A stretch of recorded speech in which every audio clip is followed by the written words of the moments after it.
Imagine un instant que tu te lèves chaque matin avec une force intérieure inébranlable, que rien ne puisse te détourner de ta route, que les distractions, la fatigue, la peur de l'échec ou même les critiques ne soient plus que des murmures dans le vent, pendant que toi, tu avances. Lentement, sûrement, avec une détermination froide, presque divine. Tu n'as pas besoin de motivation extérieure, parce que la discipline est devenue ton mode de vie. C'est ça, le pouvoir de la discipline extrême. Et ce n'est pas un concept abstrait réservé aux moines, aux militaires ou aux super-héros. Non, c'est un pouvoir accessible à chacun d'entre nous, ici, maintenant. Il suffit de connaître les bons leviers. Et ces leviers, les stoïciens les ont compris il y a plus de 2000 ans. Aujourd'hui, on va plonger ensemble dans l'univers fascinant des méditations stoïciennes. Et je vais te partager 9 secrets puissants, simples mais profonds, pour développer une discipline extrême dans ta vie. Pas une discipline forcée et rigide, mais une discipline libre, consciente, alignée avec ta nature profonde. Tu découvriras comment Marc Aurèle, l'un des plus grands empereurs de l'histoire, gérait des empires sans jamais trahir ses valeurs. Tu verras comment Épictète, ancien esclave, a trouvé la liberté intérieure au cœur même de la contrainte. Et tu comprendras pourquoi Sénèque, philosophe richissime et homme d'État, affirmait qu'on souffre plus dans l'imagination que dans la réalité. Ce que tu vas entendre dans cette vidéo n'est pas seulement inspirant, c'est transformationnel. Alors prends un moment pour toi. Coupe les distractions. Respire profondément. Et prépare-toi à réveiller en toi le guerrier calme, le sage déterminé, l'architecte de ta réussite. Parce que cette vidéo, tu ne l'as pas trouvée par hasard. Elle arrive dans ta vie au moment parfait, celui où tu es prêt à franchir un cap. Et crois-moi, rien qu'en écoutant cette introduction, tu es déjà en train de changer. 1. Concentre-toi uniquement sur ce que tu peux contrôler. L'un des principes fondamentaux du stoïcisme, répété encore et encore dans les écrits d'Épictète, c'est celui-ci. Il y a 2 types de choses dans la vie. Celles que tu contrôles et celles que tu ne contrôles pas. Tout commence ici. Le stoïcien ne cherche pas à changer le monde extérieur à tout prix. Il commence d'abord par se changer lui-même, par maîtriser son esprit, ses réactions, ses pensées, ses habitudes. Et c'est précisément cette capacité à se recentrer qui est à la base de toute discipline extrême. Pourquoi ? Parce que lorsqu'on cesse de gaspiller son énergie sur des choses incontrôlables comme l'opinion des autres, le passé, les décisions politiques, la météo ou les humeurs de son entourage, on libère une force immense pour agir là où on a vraiment du pouvoir. Sur nos choix, notre rigueur, notre temps, notre engagement, notre routine. Prenons un exemple très concret, celui de Nelson Mandela. Pendant 27 ans, il a été emprisonné, privé de liberté, soumis à l'humiliation. Il aurait pu devenir amer, désespéré, destructeur. Mais au lieu de cela, il a choisi de concentrer toute sa force mentale sur ce qu'il pouvait encore maîtriser. Sa manière de penser, sa manière de parler, et surtout, sa manière de se comporter envers ses geôliers. Il n'a jamais perdu sa dignité. C'est cette discipline intérieure, enracinée dans une philosophie très proche du stoïcisme, qui l'a transformé en leader respecté dans le monde entier. Mandela ne contrôlait pas le système qui l'opprimait, mais il contrôlait sa propre humanité. Et cela a fait toute la différence. Dans ta propre vie, cela signifie qu'à chaque fois que tu ressens de la frustration, de l'agacement ou du découragement, pose-toi cette question simple mais puissante. Est-ce que je contrôle cela? Si la réponse est non, lâche prise. Si la réponse est oui, alors agis avec rigueur et détermination. La discipline extrême naît de cette clarté. Elle ne consiste pas à tout contrôler, mais à diriger ton attention là où ton pouvoir est réel. C'est ce que les stoïciens appelaient la voie du sage. Et c'est le premier pas vers une vie plus alignée, plus puissante et plus libre. 2. Fais de l'inconfort ton allié, pas ton ennemi. La plupart des gens fuient l'inconfort. Ils évitent la difficulté, le froid, l'effort, la solitude, la frustration, le silence. Pourtant, c'est précisément dans l'inconfort que naît la vraie discipline. Les stoïciens enseignaient que l'on ne devient fort, lucide et maître de soi qu'en apprenant à marcher volontairement vers ce que les autres fuient. Ils ne cherchaient pas à vivre une vie facile, mais une vie noble. Sénèque disait « Nous apprenons à être courageux en affrontant la peur, à être patient en supportant la douleur. Ce n'est pas dans le confort que l'on devient solide, c'est dans l'épreuve. » Aujourd'hui, nous vivons dans un monde où tout est conçu pour éviter l'inconfort. Climatisation, nourriture rapide, divertissement en continu, gratification immédiate. Résultat, notre esprit s'affaiblit. Notre volonté devient fragile. et notre discipline s'érode lentement. Le stoïcien, lui, choisit une autre voie. Il s'expose volontairement à de petits inconforts quotidiens pour renforcer son esprit. Cela peut être se lever tôt, prendre des douches froides, marcher au lieu de prendre la voiture, dire non à des tentations faciles, s'entraîner même quand il n'en a pas envie. Chaque acte d'inconfort accepté devient une pierre de plus dans la construction de sa maîtrise personnelle. Prenons l'exemple réel de David Gauguin, ancien Navy SEAL et ultramarathonien américain. Enfant battu, obèse, dépressif, il aurait pu s'effondrer. Mais un jour, il a décidé de se forger une nouvelle identité. Et son outil principal, l'inconfort volontaire. Il a couru des centaines de kilomètres, s'est entraîné dans la douleur, a répété chaque jour des actes difficiles, douloureux, humiliants parfois. Il le dit lui-même, « Je cherche la souffrance, parce que c'est là que je me trouve. » Son mental est devenu une forteresse. Pas parce qu'il est né différent, mais parce qu'il a choisi de faire de l'inconfort un allié. Et toi, que fais-tu aujourd'hui qui te rend plus fort demain? Si tu veux une discipline extrême, commence par t'entraîner à supporter de petits inconforts. Accepte d'avoir faim parfois, de ressentir la fatigue, de dire non à l'envie de tout remettre à demain. Chaque inconfort accepté est une victoire invisible. Et toutes ces petites victoires t'élèveront là où la majorité ne peut pas aller. Les stoïciens le savaient. Et maintenant, toi aussi. 3. Visualise l'adversité avant qu'elle n'arrive. L'un des outils les plus puissants de la philosophie stoïcienne est ce qu'on appelle la préméditation des mots, ou proméditatio malorum en latin. C'est l'art de se préparer mentalement aux difficultés avant qu'elles ne surviennent. Les stoïciens ne se berçaient pas d'illusions. Ils savaient que la vie est pleine d'imprévus, de pertes, d'échecs, de trahisons, de maladies, de douleurs. Et plutôt que de les ignorer, ils les visualisaient à l'avance, de manière lucide, volontaire, presque méditative. Pas pour se torturer, mais pour désamorcer la peur, pour ne pas être surpris, pour que, lorsque la difficulté arrive, elle n'ait plus le pouvoir de les paralyser. Marc Aurèle écrivait dans ses pensées pour moi-même.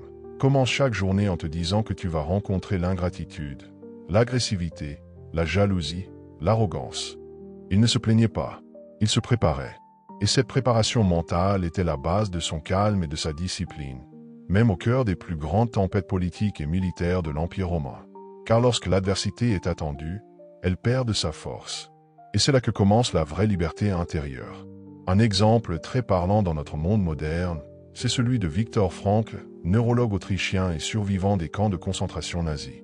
Il a raconté dans son livre Découvrir un sens à sa vie, que ceux qui survivaient n'étaient pas forcément les plus forts physiquement, mais ceux qui s'étaient préparés mentalement à tout perdre, même leurs proches, et qui avaient trouvé un sens plus profond à la souffrance. Frankl visualisait à l'avance les pires scénarios. Et dans cette anticipation, il trouvait une forme de paix et de force. Cela lui a permis non seulement de survivre, mais aussi d'aider des milliers de personnes après la guerre, en développant la logothérapie, une méthode thérapeutique centrée sur le sens de la vie. Dans ta propre vie, cela veut dire, prépare-toi mentalement. Visualise ta journée avec ses possibles obstacles. Imagine que ton rendez-vous échoue, que ton téléphone tombe en panne, que quelqu'un te critique injustement, que tu perds un contrat, que tu es fatigué. Et maintenant demande-toi, que feras-tu dans ce cas? Comment réagiras-tu? Quelle attitude veux-tu incarner? Ce simple exercice te placera dans une posture de maîtrise et non de réaction. Tu deviendras proactif, calme et incroyablement discipliné face aux imprévus. C'est ainsi que les stoïciens avançaient dans la vie, préparés, lucides, inébranlables. Et c'est ainsi que toi aussi, tu peux commencer à marcher vers la maîtrise de ton destin. 4. Agis, même sans motivation. La constance avant tout. Dans la philosophie stoïcienne, l'action juste ne dépend pas de l'humeur, ni de l'envie du moment. Les stoïciens enseignaient que ce qui doit être fait, qu'on en ait envie ou non. Parce que l'homme sage ne se laisse pas diriger par ses émotions instables. Il choisit la voie de la constance. Il se lève, il agit, il répète, sans attendre l'inspiration ou la reconnaissance. Et c'est là le cœur de toute discipline extrême. La capacité à avancer même quand le feu intérieur s'éteint momentanément. Marc Aurèle, dans ses méditations, écrivait « Quand tu te lèves le matin, dis-toi que tu vas rencontrer des gens agaçants, des injustices, des obstacles, mais cela ne t'empêchera pas d'accomplir ce que la nature attend de toi. Cela signifie que l'important n'est pas ce que tu ressens, mais ce que tu fais malgré cela. Il ne s'agit pas de se battre contre ses émotions, mais de ne pas leur laisser le gouvernail de sa vie. En d'autres termes, la motivation est instable, la discipline est fiable.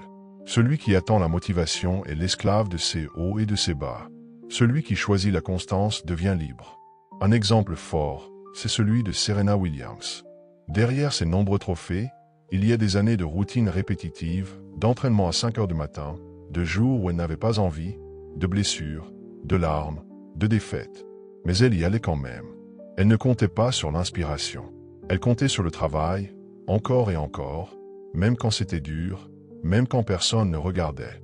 Cette discipline, ancrée dans la constance, l'a menée au sommet. Elle a souvent répété dans ses interviews qu'elle s'entraînait dur sur tous les jours où elle ne voulait pas le faire, car c'est précisément là que se forgeait sa force mentale. Dans ta propre vie, cela signifie que tu n'as pas besoin d'attendre le bon moment pour agir. Le bon moment, c'est maintenant. Tu n'as pas besoin d'avoir envie d'écrire ce mail, de faire ton sport, de lire, de travailler sur ton projet. Tu dois juste le faire, parce que c'est ce qui te rapproche de ta vision. En agissant malgré l'absence de motivation, tu renforces ton muscle mental. Tu deviens constant, fiable, digne de confiance, envers toi-même. Et rappelle-toi cette vérité simple, ce que tu fais quand personne ne te regarde est ce qui construit réellement ta réussite. Les stoïciens le savaient, et ils vivaient chaque jour non pas pour être motivés, mais pour être alignés avec leurs devoirs profonds. C'est là que commence la discipline véritable. 5. Garde en tête la mort, le memento mori comme moteur de ta discipline. Parmi les principes les plus puissants et les plus bouleversants du stoïcisme, il y a cette simple expression, memento mori, qui signifie souviens-toi que tu vas mourir. Cela peut sembler sombre à première vue, mais en réalité, c'est l'un des rappels les plus libérateurs et les plus transformateurs pour qui cherchent à vivre avec discipline, clarté et intensité. Car quand tu gardes à l'esprit que ta vie est courte, que le temps est compté, que chaque journée pourrait être la dernière, tu arrêtes de perdre ton énergie dans la paresse, la procrastination ou les distractions futiles. Tu deviens plus conscient, plus engagé, plus aligné. Tu honores chaque instant au lieu de le gaspiller. Les stoïciens ne parlaient pas de la mort pour effrayer, mais pour éveiller. Sénèque écrivait « Tu agis comme si tu allais vivre éternellement, alors que chaque jour est un pas vers la fin. » Cette conscience de la finitude ne les paralysait pas, elle les poussait à se lever, à agir, à aimer, à travailler, à servir, sans attendre demain. C'est cette conscience aiguë de l'impermanence qui les rendait si rigoureux dans leurs habitudes, si exigeants envers eux-mêmes. Parce que quand tu sais que tu n'as pas le luxe du temps infini, tu ne remets plus à plus tard ce qui compte. Un exemple marquant, c'est celui de Steve Jobs, cofondateur d'Apple. Lors d'un célèbre discours à Stanford en 2005, il a dit « Me rappeler que je vais mourir bientôt est l'outil le plus important que j'ai jamais utilisé pour m'aider à faire les grands choix de ma vie. » Jobs racontait qu'en se levant chaque matin, il se demandait « Si aujourd'hui était le dernier jour de ma vie, est-ce que je voudrais faire ce que je vais faire aujourd'hui ?» Et si la réponse était non trop souvent d'affilée, il savait qu'il devait changer quelque chose. Ce n'est pas un hasard s'il a été aussi audacieux, créatif et productif. La conscience de sa propre mortalité lui a donné une intensité rare. Et toi, quand tu ouvres les yeux le matin, réalises-tu la chance d'être vivant? Agis-tu comme si cette journée comptait vraiment? Ou bien attends-tu le bon moment, un jour qui peut-être ne viendra jamais? La vérité, c'est que la mort donne sa valeur à la vie. C'est elle qui rend chaque seconde précieuse. Et c'est elle qui peut devenir le carburant d'une discipline extrême, parce qu'elle t'invite à ne plus perdre une seule minute à te plaindre, à douter ou à remettre à plus tard ce que ton âme te pousse à accomplir. N'aie pas peur de penser à la mort. Aie peur de vivre sans but. Les stoïciens n'étaient pas des pessimistes, ils étaient des éveillés. Et grâce à Memento Mori, ils avançaient dans la vie avec une intensité que rien ne pouvait arrêter. Toi aussi, tu peux choisir cette voie. Aujourd'hui. 6. Contrôle ce que tu peux, accepte ce que tu ne peux pas. L'un des piliers fondamentaux du stoïcisme repose sur une distinction simple mais puissante. Il y a des choses que tu contrôles et d'autres que tu ne contrôles pas.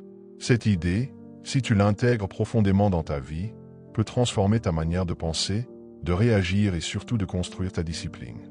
Épictète, ancien esclave devenu philosophe, l'a exprimé de manière limpide. Il y a des choses qui dépendent de nous et d'autres qui n'en dépendent pas. Ce que tu peux contrôler, tes pensées, tes décisions, ton attitude, ton travail, ton engagement, ta réponse face aux événements.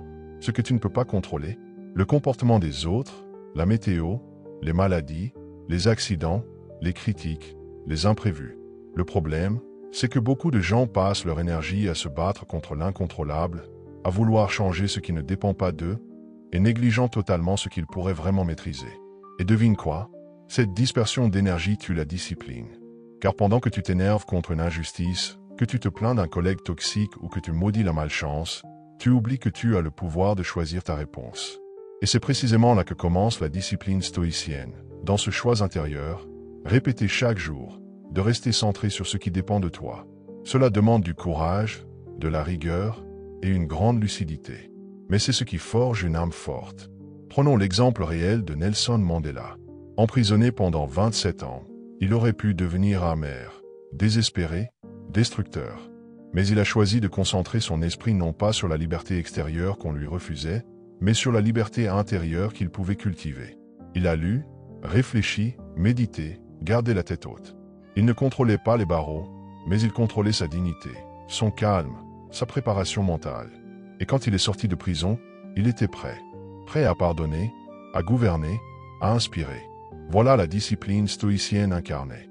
Dans ta vie, cela signifie « Ne gaspille pas ton énergie à vouloir tout contrôler.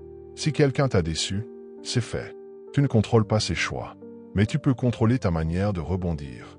Si un projet échoue à cause de circonstances extérieures, inutile de sombrer. Analyse, ajuste, continue. Reviens à toi, à ce que tu peux faire maintenant, ici, avec ce que tu as. C'est dans cette posture d'humilité active que naît la vraie force intérieure.